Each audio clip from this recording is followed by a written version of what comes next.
ॐ गजाननं भूतगणादिसेवितं कपितजम्बूफलचारुभक्षणं उमासुतं शोकविनाशकारणं नमामि विघ्नेश्वरपादपङ्कजं शिवानन्दं शिवरूपं गुरुसाक्षात् शिवस्वयं संसारशोकहारतिं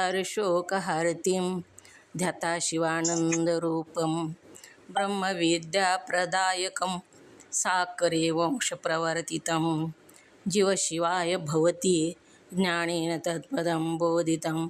जय मंगलम जय नमः पार्वतीपते शिव हर हर महादेव। वंदे श्रीमद्रामं सद्गुरुमतिशान्ति सीतया श्लेष्ठं कामादिराक्षसारी भवजलधो तत्त्वबोध सेतुकरम्। ओम तत्सत् प्रब्रह्मणे नमः। संत शिरोमणी मन्मथ स्वामी महाराज की जय। सद्गुरु सिद्धारूढ स्वामींच्या चरणी वंदन करून श्रोत्रिय ब्रह्मनिष्ठ सद्गुरु शिवानंद स्वामी परभणीकर माझ्या हृदयामध्ये स्थापित करून सद्गुरु पंडित पितांबरजींना वंदन करून जगद्गुरु शंकराचार्यांना वंदन करून जगद्गुरु पंचाचार्यांना वंदन करून त्रिकाल वंदनीय गुरुमाऊली लिंगायक्य गुरु महालिंगेश्वर शिवाचार्य महाराज यांच्याही चरणी अनंत कोटी प्रणिपात करून श्रोत्रिय ब्रह्मनिष्ठ सद्गुरू महादेव कुंभार अप्पाजी यांच्या चरणी शिरसाष्टांग प्रणिपात करून तुम्हा सर्व मुमुक्ष साधकांच्या चरणी विनम्र अभिवादन करून पंचीकरण ग्रंथामध्ये प्रवेश होऊया। पंचीकरण ग्रंथाचं पान नंबर 196 काढा। कालच्या भागामध्ये कृष्णानं भागवतामध्ये अर्जुनाला जे सांगितलं, भागवतामध्ये कृष्ण परमात्म्यानं 4थ्या स्कंदामध्ये 28व्या श्लोकामध्ये जे ज्ञान सांगितलेलं आहे, जो मी तोच तू आहेस, हे जीवा जो मी तोच तू आहेस आणि माझ्यापेक्षा निराळा नाहीस, अथवा तू तोच मी आहे, याप्रमाणे माझे आणि तुझे एक ऐक्य आहे असे विचार करून पहा। तुझ्या मनाला तू विचार करून पहा। विचार केलास तरच तुला लक्षात येईल की मी तोच तू आहेस आणि तू तोच मी आहे। तू माझ्यापेक्षा निराळा नाहीस किंवा मी तुझ्यापेक्षा निराळा नाही। हे ज्ञान संपन्न पुरुष असतात, ते आपल्या दोघात केव्हाही लोभरसुद्धा भेद पाहत नाहीत। थोडासुद्धा ज्ञान प्राप्त झालेले जे पुरुष असतात, ज्ञान प्राप्त होणं म्हणजे आपल्या स्वरूपाची ओळख झालेले पुरुष, महात्मे, ब्रह्मज्ञानी महात्मे जे असतात, ते जीवामध्ये आणि ईश्वरामध्ये दोघांच्यामध्ये रूप एकच आहे असे समजतात। अजिबात भेद नाही असं त्यांच्या मनाचा दृढ निर्धार झालेला असतो ज्ञानी महात्म्याच्या। आपला नाही, आपलासुद्धा व्हायला आहे दृढ निर्धार, हळूहळू अनेक जन्माचे संस्कार असल्यामुळं हळूहळू आपले प्रवास सुरू आहे आणि आपणसुद्धा तिथपर्यंत जाणार आहेत। एकदा कसा असतो दृढ निर्धार झालेला महात्मा? एकदा पंढरपूरमध्ये चंद्रभागेच्या डोहामध्ये एक लहान मुलगा बुडू लागला आणि डोहाच्या काठालाच चंद्रभागेच्या नदीमध्ये एक साधक डोळे झाकून तपश्चर्या करू लागला, साधना करू लागलेला होता आणि तो मुलगा डोहात पडला। त्यानं कशाला तरी पकडलं आणि मोठमोठ्यानं मला वरी काढा म्हणून ओरडू लागला। तरीसुद्धा तो जो चंद्रभागेच्या काठावर, त्या डोहाच्या काठावर तिथंच बसलेला जो भक्त होता, जो साधना करीत होता तो उठला नाही.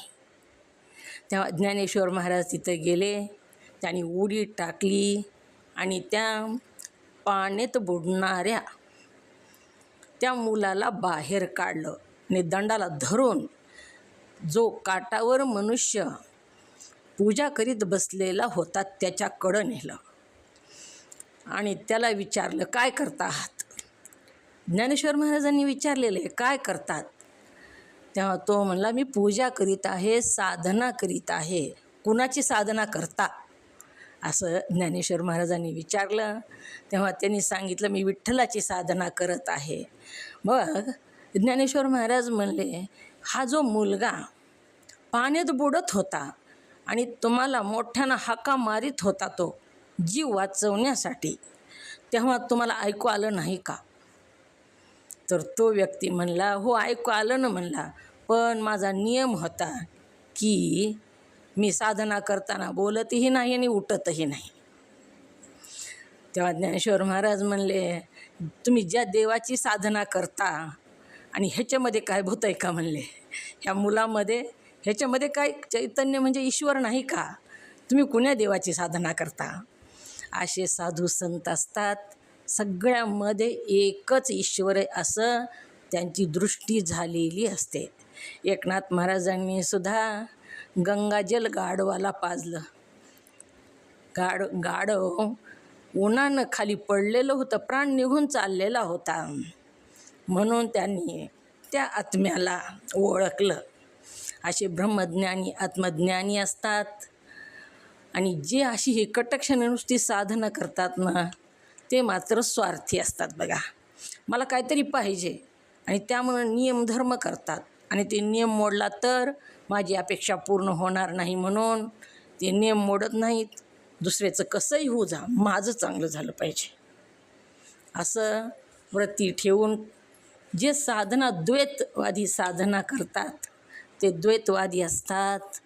पण ब्रह्मज्ञानी मात्र सगळ्यामध्ये सारखंच चैतन्य आहे, आत्मा आहे असं बघतात. तेच ज्ञानी लवभरसुद्धा भेद पाहत नाहीत. म्हणजे जीव आणि ईश्वर या दोघांचेही रूप एकच आहे असे समजतात. अशा रीतीने श्रुती, स्मृती, पुराण इत्यादिकात प्रत्येकात्म्याच्या परमात्म्याशी असलेल्या अभेदाचे निरूपण केलेले आहे. श्रुती म्हणजे ईश्वराच्या श्वासापासून वेद उत्पन्न झाले, त्यांना श्रुती असं म्हणावं. त्या श्रुतीवर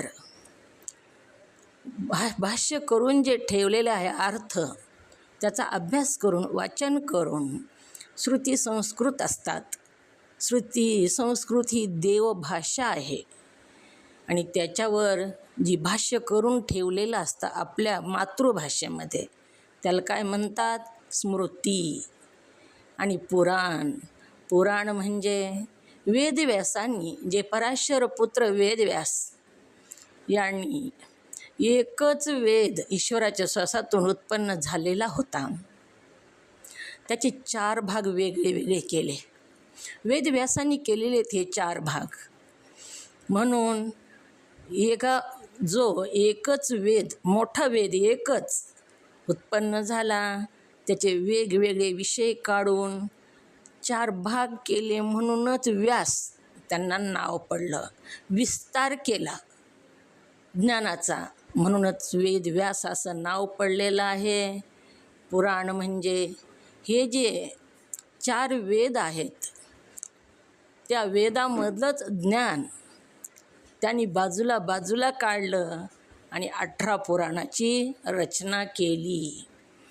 पुरातन ज्ञान, सृष्टी निर्मितीपासूनचं ज्ञान ह्या पुराणामध्ये सांगितलेलं आहे. अतिशय जुनं पुरातन, म्हणून ह्याला पुराण असं म्हणावं. इत्यादिकात प्रत्येकाच्या आत असलेला आत्मा, विरोधी धर्म नसलेला, प्रत्येकात्माच्या परमात्म्याशी म्हणजे ब्रह्माशी किंवा ईश्वराशी असलेल्या अभेदाचे निरूपण केलेले आहे. यासाठी अरे माझ्या शिष्या, तू आपला आत्मा ब्रह्मरूप आहे असे समज. ब्रह्मरूप आहे माझा आत्मा जो आहे तो, तुझा जो आत्मा आहे तो ब्रह्मरूपच आहे, वेगळा नाही असं समज, असं सांगू लागलेले आहेत. पुन्हा शिष्य प्रश्न करतो. प्रश्न कोणाला पडतात तो? जे त्याचा विचार करतात, जे त्याचं सत्य काय असत्य काय ह्याचा निवडण्याचा प्रयत्न करतात, विवेकी जे आहेत, जे चाळणीनं चाळतात आणि सत बाजूला काढतात आणि असत बाजूला काढतात. ही विवेक चाळणीचंही एक घाण बाजूला असत बाजूला काढायचं आणि सत बाजूला काढायचं. असे जे विचारी असतात, जे मंथन करतात, जे आपला विचार स्वतःचा विचार करतात, त्यांनाच प्रश्न पडतो. नुसतं ऐकायचं, संपलं की कामाला लागायचं, कसलाच प्रश्न पडत नाही कोणताच. दुसऱ्या दिवशी पाठ सुरू झाला की ऐकायचं, पुन्हा कामाला लागायचं. कोणतं उत्तर द्यायचं नाही, काहीच नाही, कोणताच विचारही करायचा नाही, काय सांगितलं ती पुन्हा लक्षात पण आणायचं नाही. ही असं जर केलं तर कोणताच प्रश्न बी पडत नाही, थोडं थोडं ओझरतं कळतं, नीट लक्षात पण येत नाही, कळत पण नाही. म्हणून लक्षाच्या ठिकाणी लक्ष ठेवून ऐकायला पाहिजे, तेव्हा प्रश्न पडतात. आणि प्रश्न पडले तर विचारावे बघा. प्रश्न तसेच जर मनात राहिले तर संशय मनात राहतो. प्रश्न पडले की विचारायचे समोरच्याला. मला जरी तुम्ही विचारलं, मला कळालं तर सांगल, मला हे सगळं कळतं असं म्हणत नाही मी. नाहीतर पुढच्या आपल्या साधू संतांना विचारता येतात त्याच्या प्रश्नाचे उत्तरं. म्हणून शिष्य म्हणतो, काय सांगितलंय वरी, तूच ब्रह्म आहेस असं सांगितलेलं आहे. तू आपला आत्मा ब्रह्मरूपच आहे असे समज. असं म्हटल्यामुळं शिष्याला पुन्हा प्रश्न पडला. शिष्य म्हणतो, गुरु महाराज, ब्रह्म तर जन्म मरण क्षुधा पिपासा, जन्म कशाला म्हणावं? ओम नमः शिवाय. जन्म म्हणजे काय? देहाचा संयोग म्हणजे जन्म. मरण म्हणजे काय? मरण कशाला म्हणावं? ओम नमः शिवाय. ओम देवाचा वियोग म्हणजे मरण. हँडरेस करा. हां सांगा, बोला. स्थूल आणि सूक्ष्म देहाचा वियोग म्हणजे मरण. आणि जन्म? जन्म स्थूल देह आणि सूक्ष्म देहाचा संयोग म्हणजे जन्म. हां, मग इथं काय म्हणत आहेत गुरु महाराज? शिष्य म्हणतो, गुरु महाराज, ब्रह्म तर जन्म मरण क्षुधा पिपासा. क्षुधा म्हणजे भूक लागणे आणि पिपासा म्हणजे तहान लागणे. शोक आणि मोह या 6 प्रकारच्या ज्या उर्मी म्हणजे तरंग, लाटा. समुद्रावर जसे तरंग येतात किंवा लाटा येतात, तशा उर्मी त्या विरहित आहे असे मी शास्त्रातून सांगितलेले ऐकले आहे. ह्या 6 उर्मी विरहित कोण आहे? कोण आहे असं शास्त्रात ऐकलं म्हणतो शिष्य? ओम नमः शिवाय. कोण आहे? ब्रह्म. ब्रह्म तर जन्म मरण क्षुधा पिपासा म्हणजे ताण, शोक आणि मोह. खुणा करून घ्या ह्या 6. ही पुन्हा सांगता यायला पाहिजे तुम्हाला. नंबर 1 जन्म, नंबर 2 मरण, नंबर 3 क्षुधा, नंबर 4 पिपासा म्हणजे तहान, नंबर 5 शोक आणि नंबर 6 मोह. या 6 प्रकारच्या उर्मी म्हणजे तरंग त्या विरहित आहे असे मी शास्त्रातून सांगितलेले ऐकले आहे. कोण आहे हा 6 उर्मीच्या विरहित? तर ब्रह्म जे आहे ते 6 उर्मीपेक्षा वेगळं आहे असं मी शास्त्रात ऐकलेलं आहे. परंतु माझ्यात तर या सांगितलेल्या 6ही उर्मी दृष्टीस पडतात. आपल्यामध्ये आहेत का नाही ह्या उर्मी? आपल्याला तहान लागते, भूक लागते, शोक होतो, मोह होतो, आपल्याला जन्म आहे, मरण आहे. असं शिष्याचा प्रश्न आहे असा. शिष्य काय म्हणतो?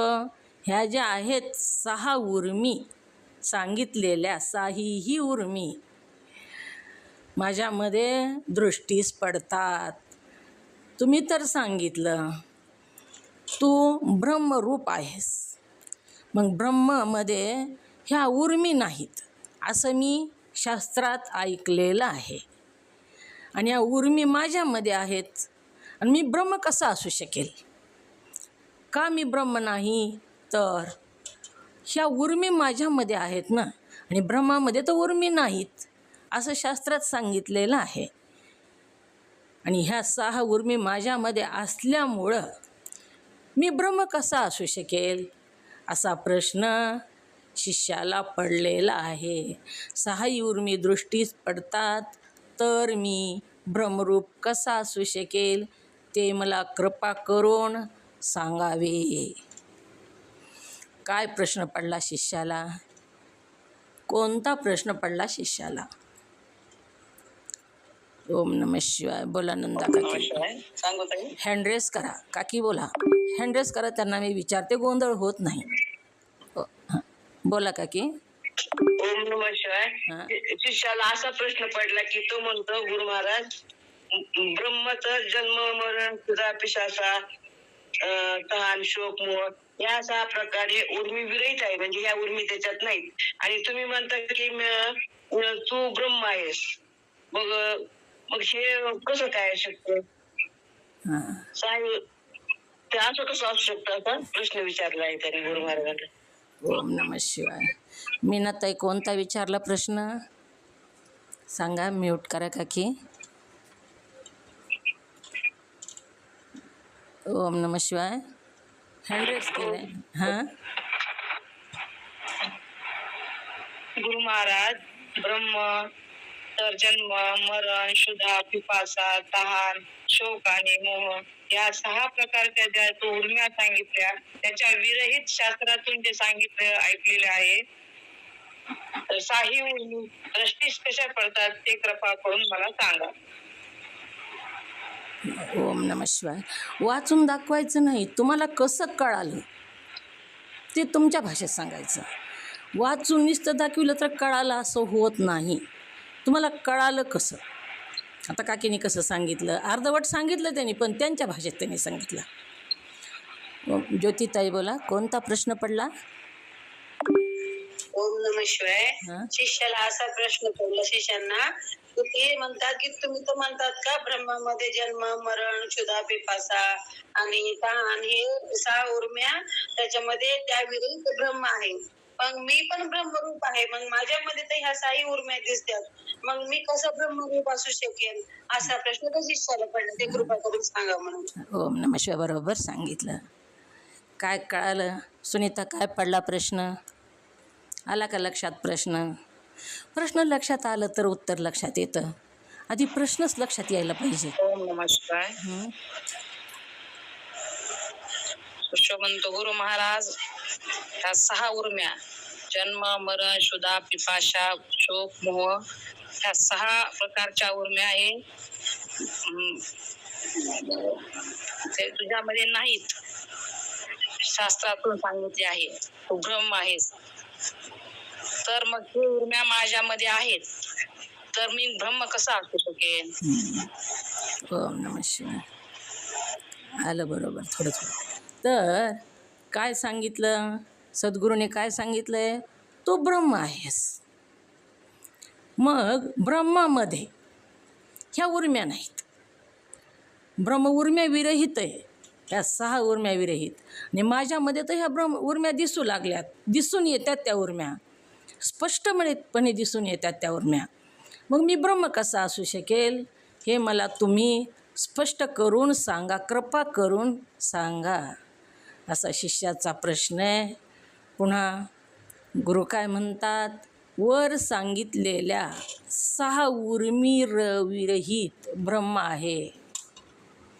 ज्या उर्मी सांगितलेल्या आहेत 6, त्या 6 उर्मी विरहित ब्रह्म आहे, असे जे तू शास्त्रातून ऐकले आहेस, म्हणजे ते अगदी बरोबर आहे. शास्त्रातून ऐकले म्हणतोस ते मात्र बरोबर आहे. 6 उर्म्या ब्रह्मामध्ये नाहीत, ही तू ऐकलं शास्त्रातून, ते बरोबर आहे. तो ब्रह्मरूप तुझा प्रत्येगात्मा आहे. ब्रह्मरूप कोण आहे? तुझा प्रत्येगात्मा ब्रह्मरूप आहे, तू नाहीस. ब्रह्मरूप तुझा प्रत्येगात्मा आहे. लक्ष्मीताई, प्रत्येगात्मा कशाला म्हणावे? ओम नमः शिवाय.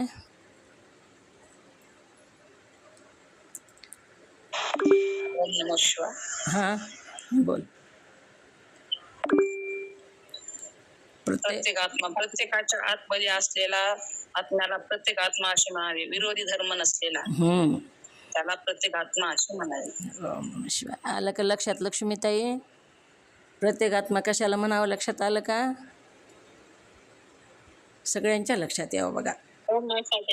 आलं. बरं, काय आलं लक्षात? काय? प्रत्येकाच्या आत असलेल्या हां, प्रत्येकाच्या आत असलेल्या आत्म्याला, ज्याच्यामध्ये विरोधी धर्म नाही, अशा आत्म्याला प्रत्येगात्मा असे म्हणावे.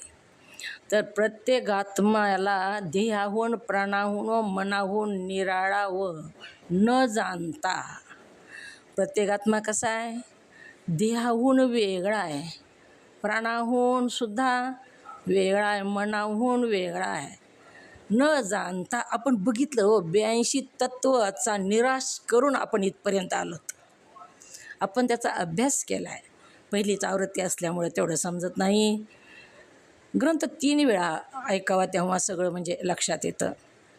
पण तरीसुद्धा पहिल्याच आवृत्तीत लक्षात आणण्याचा प्रयत्न करायचा. आपण 82 तत्व बघितले, सूक्ष्म देहाचे, स्थूल देहाचे, स्थूल देहाचे 33, सूक्ष्म देहाचे 33, कारण देहाचे 8, महाकारण देहाचे 8, सगळे मिळून किती झाले? 82 तत्व. ह्या 82 तत्वाहून मी आत्मा कसा आहे? निराळा आहे. ही प्रत्येक तत्वाचं निरसन करून सगळी माहिती सांगून आपण पुढे आलेलो आहोत. स्थूल देहाचे जी 33 तत्व आहेत, ती कोणते तत्व आहेत का लक्षात? स्थूल देहाचे 33 तत्व. ओम नमः शिवाय. स्थूल देहाचे 33 तत्व, पंचमहाभूताचे 25 तत्व आणि जागृत अवस्थेचे 8 तत्व मिळून स्थूल देहाचे 33 तत्व आहेत. हे आपण बघून आलेलो आहो, विश्लेषण करून सुद्धा बघितलेलं आहे. मग ह्याच्यापासून मी निराळा आहे. मग त्याच्यामध्ये देहाहून निराळा आहे, प्राणाहून, मनाहून निराळा आहे. न जाणता देहाधिक धर्माचा आत्म्याच्या ठिकाणी आरोप करून प्रत्येकात्मा तू वेगळा आहेस, तू काय ध्येय नाहीस. आणि हे धर्म कुणाचे आहेत? पुढे सांगितलेले धर्म हे कोणाचे आहेत? ते हे जे 6 ज्या उर्मी आहेत, ह्या 6 उर्मी कुणाच्या आहेत ते पुढे सांगितलेलं आहे. पण ह्याच्याहून तू निराळ आहेस असं इथं सद्गुरू सांगत आहेत. कशाहून निराळ आहेस?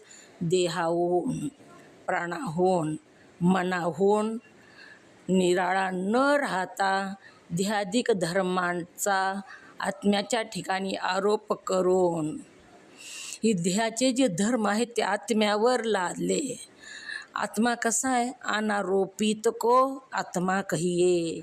आत्मा अनारोपित तत्व आहे आणि त्याच्यावर ही आरोप लावले सगळे आत्म्यावर. देहच मी. खरं तर मी कोण आहे? तर मी सच्चित आनंद रूप आत्मा आहे. पण आपण काय करतो? देहच मी समजतो, प्राणच मी समजतो, किंवा मनामध्ये जर काही आलं तर तीच मी समजतो. आपण वेगळे आहात आत्मा. आणि कशात बी घुसतो.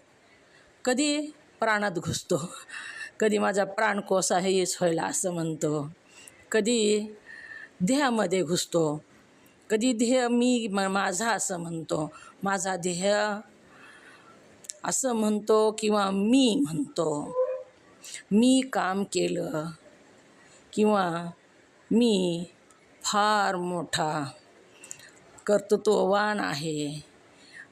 ही जी नाव आहे माझं ती माझं आहे, ही देहाला मी समजतो. मग मी कोण आहे? तर मी आत्मा असताना देहात घुसला. कधी कधी काय केलं? कधी प्राणात घुसला. मला खूप ताण लागली, माझ्या प्राणा कासावीस झाला ताण्यानं असं म्हणतो. म्हणजे कधी तो जो मी आहे तो प्राणामध्ये गेला.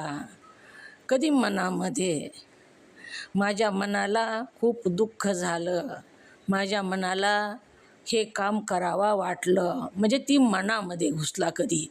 मग ह्याच्यामध्ये ही जी आरोप आहे ते आत्म्यावर लावले. अनारोपित को तत्व कहिये ही आत्म्याला म्हटलेलं आहे. आणि दुसरं आरोपित को तत्व कहिये.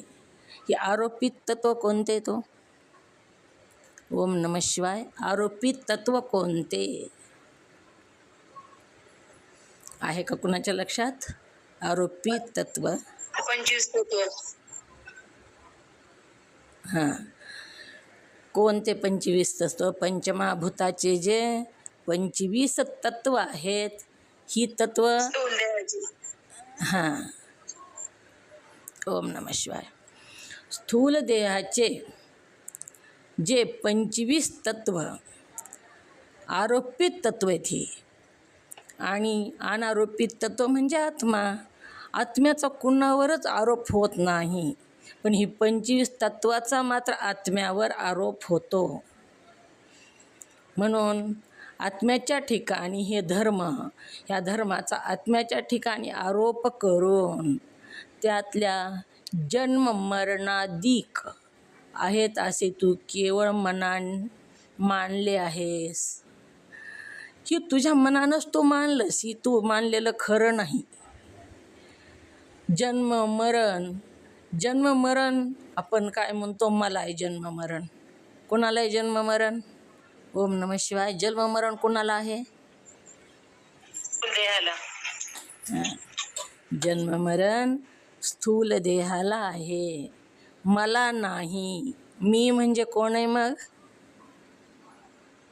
मी म्हणजे कोण? मी म्हणजे आत्मा आहे. आणि आत्म्याला जन्म नाही, मरण नाही. देहादिक धर्माच्या आत्म्याच्या ठिकाणी आरोप करून आपल्याला जन्म मरणादिक आहेत असे तू केवळ मानले आहेस. केवळ मानलंस, ती थोडंसुद्धा खरं नाही. वास्तविक म्हणजे सत्य, वास्तविक जी तुझ्या आत्म्याच्या ठिकाणी नाहीत याचेच तुला जास्त विवेचन करून सांगतो ते ऐक. ही तुझ्या आत्म्याच्या ठिकाणी नाहीत, ही तुला कळण्यासाठी तुला स्पष्टीकरण विवेचन करून सांगतो ते तू ऐक, असं सद्गुरू म्हणत आहेत. दोहा.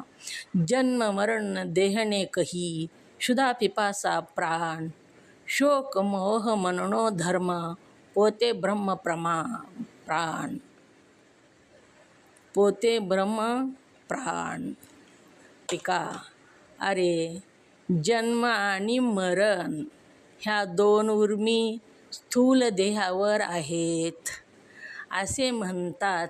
म्हणजे स्थूल देह मरतो व जन्मतो.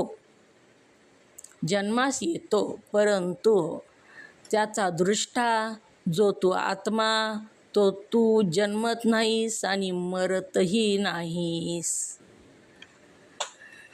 जन्म मरण ह्या उर्मी कोणत्या देहाच्या आहेत? उर्मी जन्म मरण ह्या उर्मी मुद्रिकाताई महाजन, जन्म मरण उर्मी कोणत्या देहाच्या आहेत? हां हां जन्म मरण ह्या उर्मी स्थूल देहाच्या आहेत.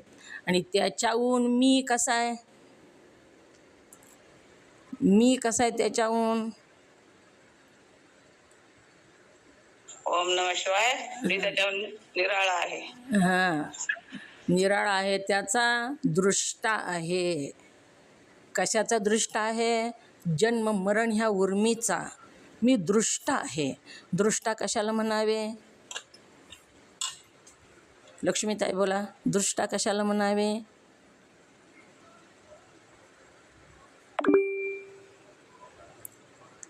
ओम नमः शिवाय. हां द्रष्टाहून भिन्न राहून द्रष्टाला जाणतो पाहतो याला द्रष्टा असं म्हणा. हां मग इथं द्रष्टा कोण आहे आणि दृश्य कोण आहे? दृष्टा कोण आणि दृश्य कोण येतं?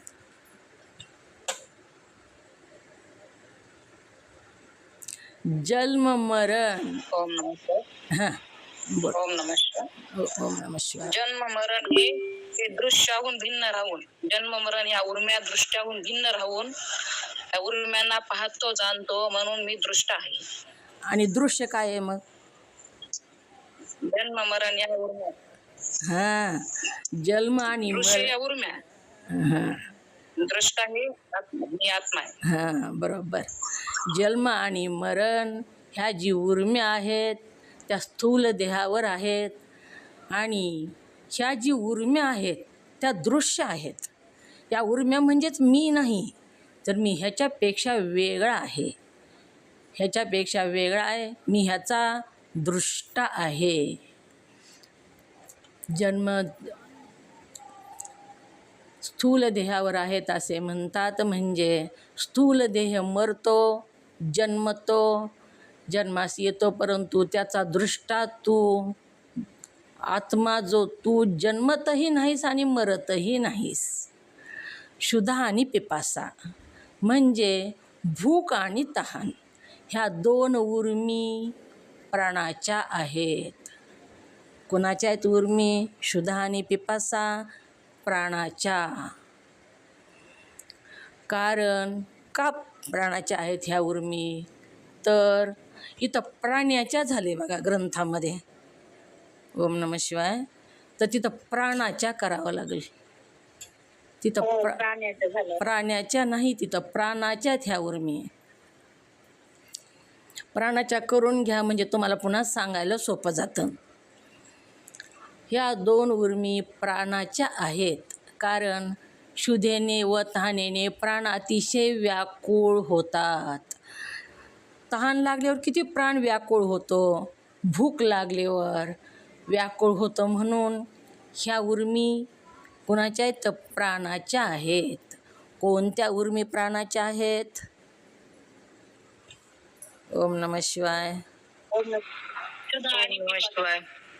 हां क्षुधा आणि पिपासा ह्या उर्मी प्राणाच्या आहेत. कारण क्षुधेने व तहानेने प्राण अतिशय व्याकुळ होतात व अन्न जला वाचून प्राण राहूही शकत नाहीत. अन्न पाणी जर 8 दिवस नाही मिळालं किंवा 3च दिवस पाणी नाही मिळालं तर सुद्धा प्राण राहू शकत नाही. म्हणून ह्या उर्मी कुणाच्या आहेत? प्राणाच्या. प्राणाचा तू दृष्टा आहेस, अर्थात त्या क्षुधा पिपासा तुझ्यामध्ये नाहीत. ही जी क्षुधा पिपासा आहेत ह्या उर्म्याचा तू काय आहेस? दृष्टा आहेस. ह्या उर्मी तू का नाहीस? ओम नमः शिवाय. क्षुधा आणि पिपासा ह्या उर्मी तू का नाहीस? बोला नंदा काकी. त्याच्याहून भिन्न राहून त्याला जाणतो पाहतो म्हणून मी यशोदा आणि पिपासा ह्या उर्म्या मी नाहीत. नंदा काकी बोला. ह्या जन्म आणि मरण ह्या उर्मी तो का नाहीस? म्यूट करा मीनाताई. ओम नमः शिवाय. हां ओम नमः शिवाय. हां बोल. शुद्धा आणि पिपाशा हे उर्म्या प्राणाच्या आहेत म्हणून मी नाही. शुद्धा आणि पिपासा ह्या उर्म्या प्राणाच्या जन्म मरण ह्या उर्म्या तू का नाहीस? जन्म आणि मरण ह्या दोन्ही ह्याच्या स्थूल देहाच्या आहेत म्हणून मी नाही, माझ्या नाहीत. प्रश्न काय आणि ओम नमः शिवाय. प्रश्न मग मी मीठच सोडलं नव्हतं. प्रश्न कोणता विचारला होता? कोणता प्रश्न विचारला होता लक्ष्मीताई? जन्म आणि मरण.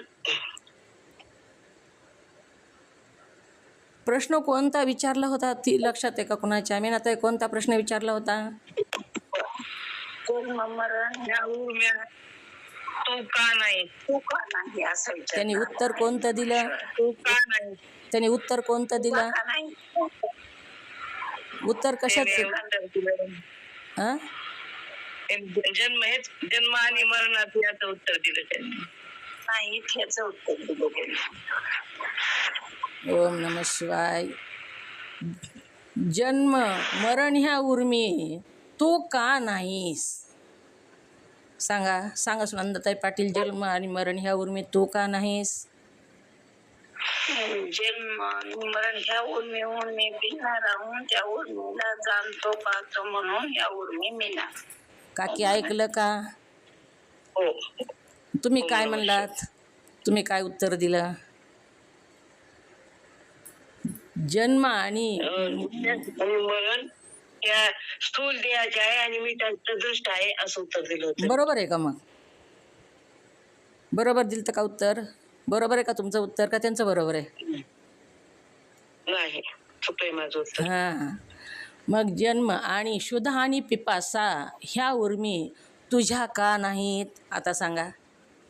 शुद्ध आणि पिपासा हां या दोन उर्मी प्राणाच्या आहेत म्हणून माझ्या नाहीत.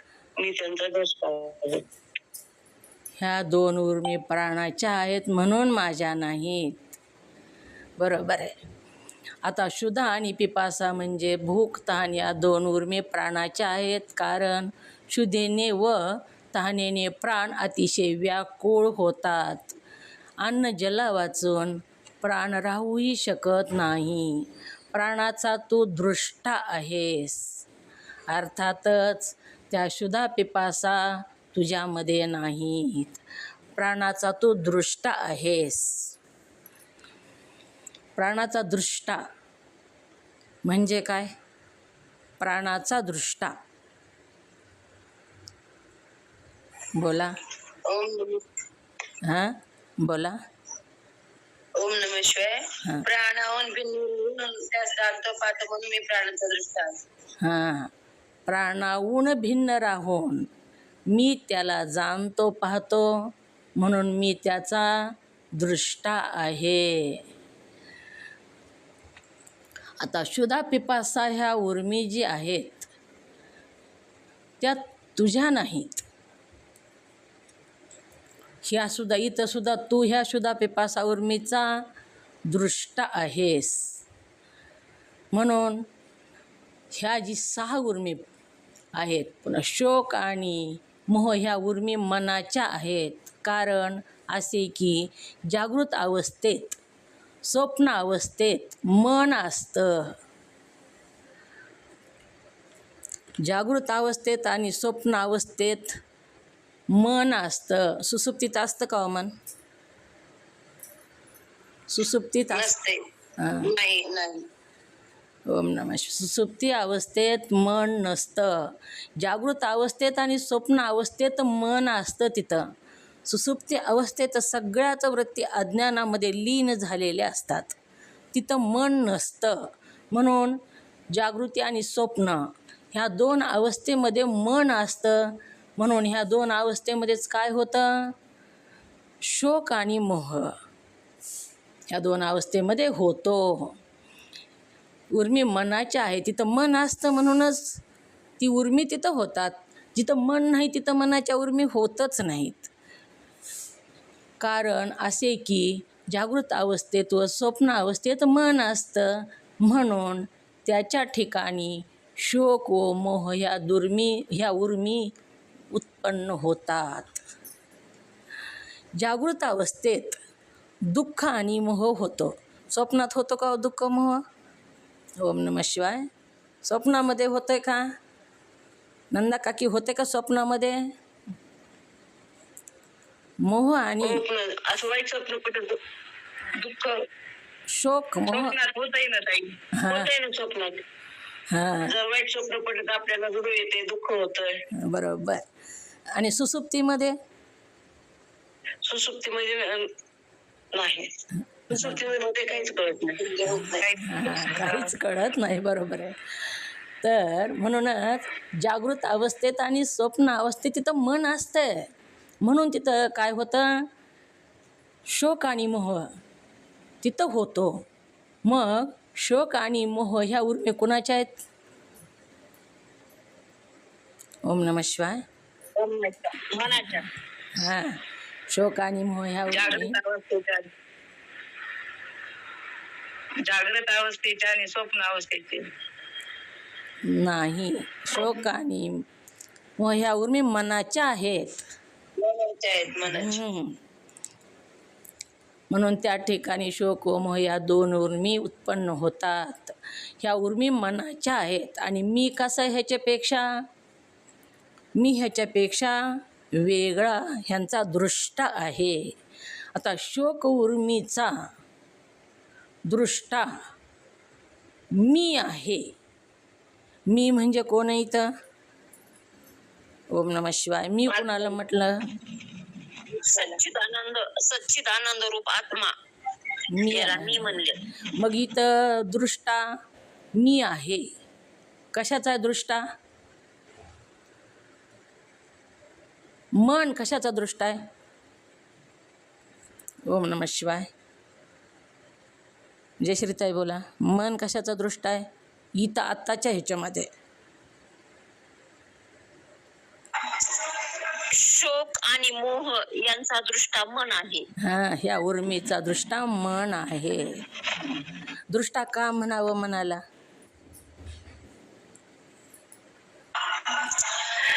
त्या उर्म्यांना जाणतो पाहतो म्हणून त्याला दृष्टा असे म्हणावे. एकच औषधक झालं, अजून एक औषधक आहे. त्या दृष्टावर भिन्न राहून त्या जाणतो पाहतो म्हणून त्या उर्मीवरून ह्या जी दोन उर्म्या आहेत शोक आणि मोह, ह्याच्याहून भिन्न राहून ह्यांना जाणतो पाहतो म्हणून त्याला दृष्टा असे म्हणावे.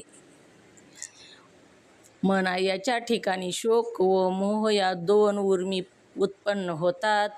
सुसुप्ती अवस्थेत मनाचा लय झालेला असतो, म्हणून तीच शोक व मोह या दोन उर्मी दिसत नाहीत. सुसुप्ती अवस्थेत काय झालेलं असतं? मनाचा लय झालेला असतो. मन तिथं नसतं, अज्ञानात लीन झालेले असतात इंद्रिय सगळे. आणि मनसुद्धा एक इंद्रियच आहे. आणि सगळेच इंद्रिय अज्ञानामध्ये लीन झालेले असतात. म्हणून तिथं मन नसल्या कारणानं तिथं शोक आणि मोह ह्या उर्मी नसतात. मनाचं उत्पन्न होणाऱ्या असतात मन व त्याचे धर्म. जे शोक आणि मोह याचा तू दृष्टा आहेस, त्यामुळे त्या उर्मी तुझ्या नाहीत. ह्या उर्मी तुझ्या का नाहीत? ओम नमः शिवाय. शोक आणि मोह ह्या उर्मी तुझ्या का नाहीत? जयश्रीताई बोला. शोक आणि मोह ह्या उर्मी तुझ्या का नाहीत?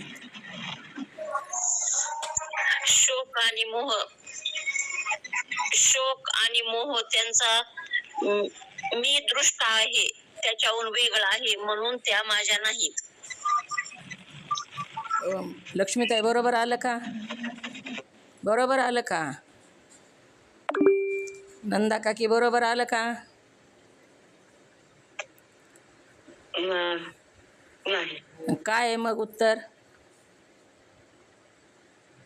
शोक आणि मोह यांच्यापासून मी भिन्न राहून त्यांना पाहतो जातो, त्यांच्या दृष्ट आहे म्हणून त्या माझ्या नाहीत, त्या मनाच्या आहेत. दोन्ही एकत्र केलं तुम्ही. दोन्ही शोक आणि मोह ह्या उर्मी तू का नाहीस ही वेगळं आधी सांगा. शोक आणि मोह ह्या उर्मी तू का नाहीस?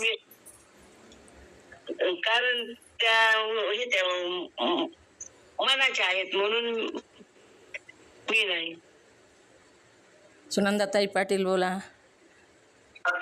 ओम नमः शिवाय. हां. शोक आणि मोह या उर्मीहून मी भिन्न असून त्याला जाणतो पाहतो म्हणून त्या उर्मी आलं का लक्षात का की ह्याचं त्याला त्याचं ह्याला करायचं नाही. तू का नाहीस म्हणलं की मी त्याच्याहून भिन्न आहे, मी त्याला जाणतो पाहतो. तुझ्या का नाहीत म्हणलं की कोणाच्या ती सांगायचं. ह्या उर्मी तुझ्या का नाहीत म्हणलं की ते दुसऱ्याच्याच आहेत, माझ्या नाहीत असं सांगायचं.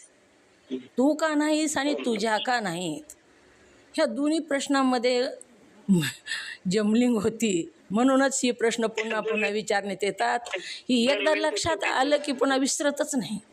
म्हणून तू का नाहीस म्हणलं की मी त्याच्याहून भिन्न राहून त्याला जाणतो पाहतो, हीच उत्तर आहे सगळ्याचं. तुझ्या का नाहीत म्हणलं की त्या कुणाच्या आहेत हे सांगायचं. शोक आणि मोह ह्या उर्मी तुझ्या का नाहीत लक्ष्मीताई.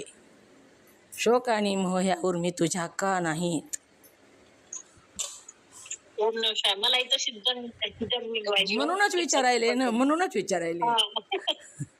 ती नाही व्हायला पाहिजे ना. बोला. हां प्रयत्न करते. हां. उद्या सांगते, प्रयत्न करते. मला पण ती जमली पाहिजे असं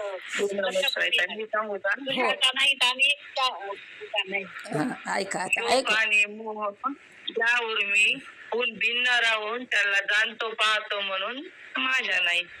ओम नमः. ज्योतिताई बोला. सांगा व्यवस्थित, आता सगळ्यांना कळतं.